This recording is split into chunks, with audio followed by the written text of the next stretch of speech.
रत्नागिरी जिल्ह्यात चिपळूण येथे एका युवकानं मंगळवारी राहत्या घरातच आत्महत्या केल्याची घटना ताजी असताना गांधारेश्वर पुलावरून वाशिष्ठी नदीच्या पात्रात बुधवारी सकाळी एका पती-पत्नीने उडी घेत आपलं जीवन संपवलं।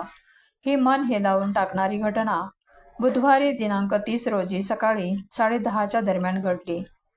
निलेश रामदास अहिरे वय वर्ष 26 आणि त्याची पत्नी अश्विनी निलेश अहिरे वय 19 हे दोघे चिपळूणच्या पागनाका येथे राहत होते।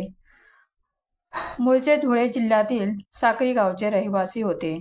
निलेशचे वडील शासकीय सेवेत नोकरीला असून त्याला एक लहान भाऊ आहे। 10वी नंतर तो आपले गाव सोडून चिपळूणला नातेवाईकांकडे राहायला आला होता। येथील DBJ महाविद्यालयात 12वी झाल्यानंतर त्याने मोबाईल दुरुस्तीचे शिक्षण घेतले आणि बस स्थानकाजवळ मोबाईल शॉपी सुरू केली होती। निलेश फारसा वादविवाद करणारा नव्हता। तो आपल्या कामात मग्न राहणारा, खूप विचारपूर्वक बोलणारा आणि शांतपणे निर्णय घेणारा होता। मित्रमंडळींमध्ये आणि ग्राहकांमध्ये तो नेहमीच नम्रपणे वागायचा। ग्राहकांशी बोलताना त्याचं मृदू बोलणं आणि सौम्य वागणं यामुळे त्याने अनेक ग्राहक जोडून ठेवले होते। लग्नापूर्वी 3-4 वर्ष तो भाड्याच्या घरात राहत होता।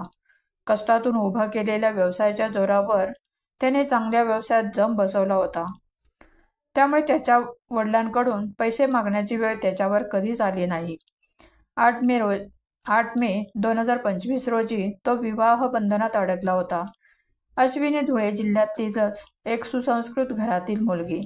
घरात थोडासा शिस्तीचा कारभार होता। अश्विनी स्वभावाने खूपच रागीट स्वभावाची आणि थोडीशी गोंधळलेली, लोकांशी फारसं न बोलणारी। एका नातेवाईकांच्या ओळखीतूनच त्या दोघांची ओळख झाली। अश्विनीच्या घरचे निलेशच्या घरी गेले। घरची परिस्थिती पाहता घरातील लोकांनी लग्नाला पसंती दर्शविली। निलेशचं सौम्य बोलणं आणि त्याचा धडपड करण्याचा स्वभाव अश्विनीच्या मनात घर करून गेला। दोघांचं लग्न झालं। लग्न झाल्यानंतर निलेश अश्विनीला घेऊन चिपळूणला आला। त्या दिवशी सकाळी ते दोघे आपल्या मोटरसायकलवरून गांधारेश्वर येथे दर्शनासाठी गेले होते। दर्शन घेऊन परतत असताना चिपळूण रेल्वे स्टेशनला जात असताना त्यांच्यात अचानक वाद सुरू झाला। हा वाद इतका वाढला की त्यांनी रेल्वे स्टेशनकडे न जाता परत गांधारेश्वर पुलावर आले। पुलावर आल्यानंतर त्यांच्यातील वाद आणखी विकोपाला गेला। रागाच्या भरात अश्विनीने कोणताही विचार न करता वाशिष्ठी नदीच्या पात्रात उडी घेतली। हे पाहून निलेशने एक क्षणाचा विलंब न लावता त्याच ठिकाणी नदीत उडी मारली। निलेशला पोहता येत नव्हते। ही घटना पाहणाऱ्या लोकांनी तात्काळ मदतीसाठी धाव घेतली, परंतु तोपर्यंत निलेश आणि अश्विनी दोघेही पाण्यात बुडाले होते। त्यांना वाचवण्याचा कोणालाही प्रयत्न करता आला नाही, कारण त्यावेळेस त्या ठिकाणी वर्दळी कमी होती। तात्काळ या घटनेची माहिती चिपळूण पोलिसांना देण्यात आली। या घटनेची माहिती मिळताच चिपळूणचे उपविभागीय अधिकारी डॉ. आकाश लिगाडे, पोलीस उपविभागीय अधिकारी आदी सुरक्षा यंत्रणा घटनास्थळी दाखल झाल्या।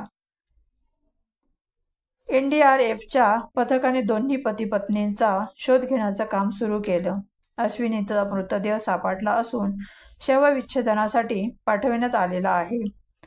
आता कुठे त्यांच्या नव्या आयुष्याला सुरुवात झाली होती। सुरुवातीचे काही दिवस छान गेले। लग्नानंतर काही ठिकाणी ते दोघे फिरायलाही गेले होते, पण अश्विनीच्या रागीट स्वभावामुळे त्यांच्यामध्ये भांडणे होऊ लागली होती। लहान असल्यामुळे समजून घेण्याची क्षमता तिच्यात नव्हती। पण या वेलीला बहर येण्याआधीच दोघांनीही आत्महत्येसारखा मार्ग का निवडला? लग्न झालं म्हणजे सगळं ठीक होतं असं नाही। नातं फुलवायला वेळ, समज, सहनशीलता आणि यामध्ये त्या दोघांचाही सहभाग असावा लागतो, तर हे नातं टिकून राहतं। अश्विनी तशी लहानच होती। निर्णय घेण्याची क्षमता तिच्यात अजून नव्हती। आजही अनेक ठिकाणी कोवळ्या वयात मुलींचं लग्न लावलं जातं। मुलगी मोठी झाली म्हणजे लग्नाचं वय झालं असं समजलं जातं। पण कोवळ्या वयात लग्न झालं की त्या मुलींच्या मनाचं काय, तिच्या भावनांचं काय आणि त्या नात्यातल्या ओझ्याचं काय, या प्रश्नाचं उत्तर अजून समाजाने शोधलेली नाहीत। लग्न ठरवताना फक्त वय पाहू नका, भावनिक आणि मानसिक परिपक्वता अधिक महत्त्वाची आहे। ही गोष्ट निलेश अश्विनीची आहे, पण अशा असंख्य निलेश अश्विन्या आपल्या समाजात आजही हरवताना दिसतात। आपण बदलणार की पुन्हा एक शेवट बघणार? या घटनेबद्दल तुम्हाला काय वाटतं? तुमच्या प्रतिक्रिया खाली कमेंटमध्ये द्यायला विसरू नका। व्हिडिओ आवडल्यास लाईक करा। चॅनलवर नवीन असाल तर सबस्क्राईब करायला विसरू नका। धन्यवाद।